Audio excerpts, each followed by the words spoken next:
Hey guys, it's been a while since I've uploaded on this channel. Haven't really posted at all, like anything except like random clips, here and there. And when I started the channel, I was supposed to be uploading daily, but just the new Call of Duties that came out just weren't exciting me. And look at this, look at this. I got lightning strike inside the building. That's the main reason I even put this clip in the video. But real quick little update on the channel. I'm going to be posting again. I'm probably going to start another channel or be doing both on this channel, where I'm going to be posting some basketball content, some gaming content, or I'm going to be doing a basketball channel separately, and I'll just feature it. I'll link it in the description if I decide to make a new one. But with that being said, it's 2 free-for-all gameplays on Grind, and I hope you enjoy the commentary. Today is going to be basically the good and the bad about Black Ops 4, looking back on it. Today is COD Champs Day 2, Saturday. Just watched Optic play E6 and beat E6 in an epic series.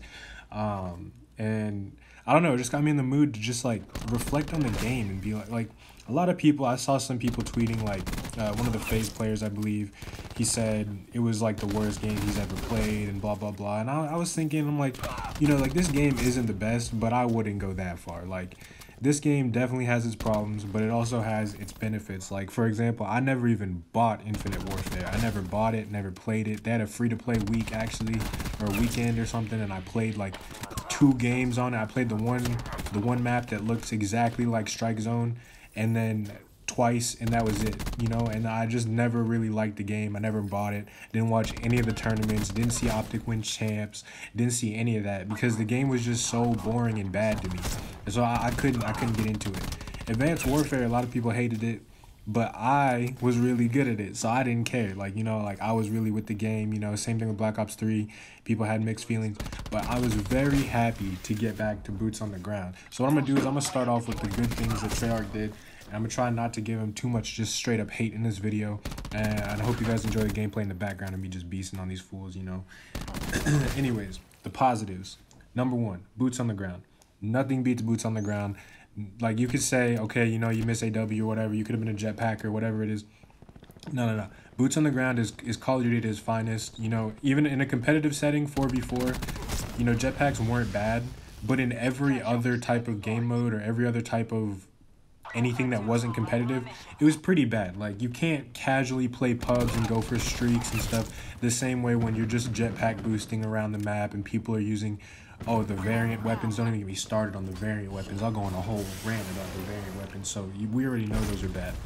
Second, Blackout. Blackout was a total success. I was worried about how they were going to do Call of Duty Blackout, and I feel like I've been thinking this for like a long ass time, that they really should take the idea of Blackout, bringing a bunch of maps and areas from other Call of Duties, and just kind of make like a consistent Call of Duty title year in and year out that just kind of gets updated maps and updated guns, but kind of just uses the best maps from every Call of Duty game, like Black Ops 2 Raid, Black Ops 2 Standoff, Black Ops 2 or Black Ops 1 Nuketown. Just definitely not Black Ops 4 Nuketown. I don't know how, but it's bad.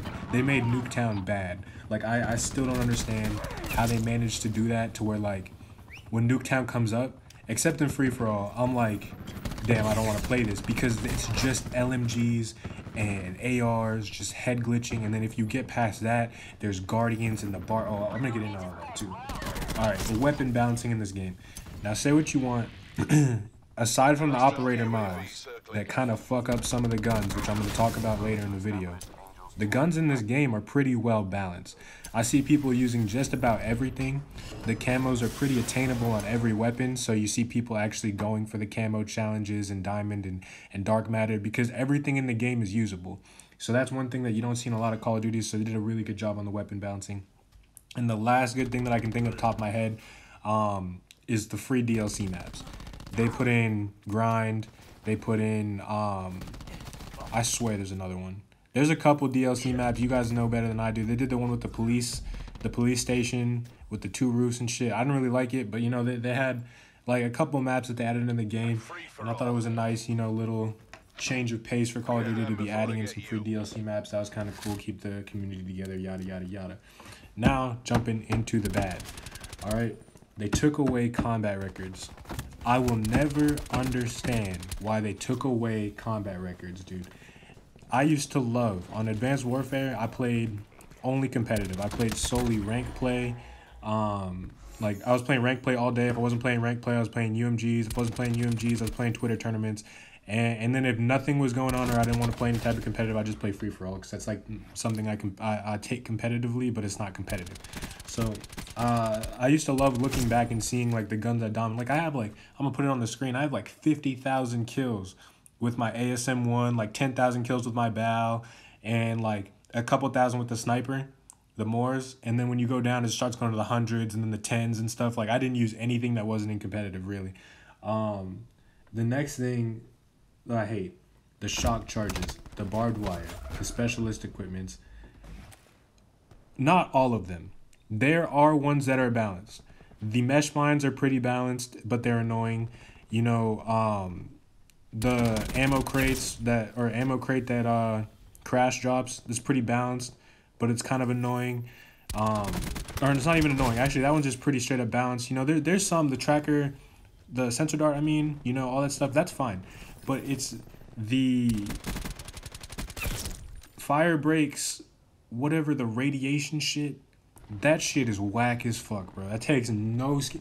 Any of the ones that eliminate skill are the ones that I'm talking about. Takes no skill to use that. Takes no skill to use a shock charge. Dude, if you just... Whose idea was it? Because we hated the shock charges. The Seeker Stun, that's what it is. The shock charges in Black Ops 3 where you just throw it on the ground, right? And they'd run over it, and then you'd be frozen in place. Same thing as...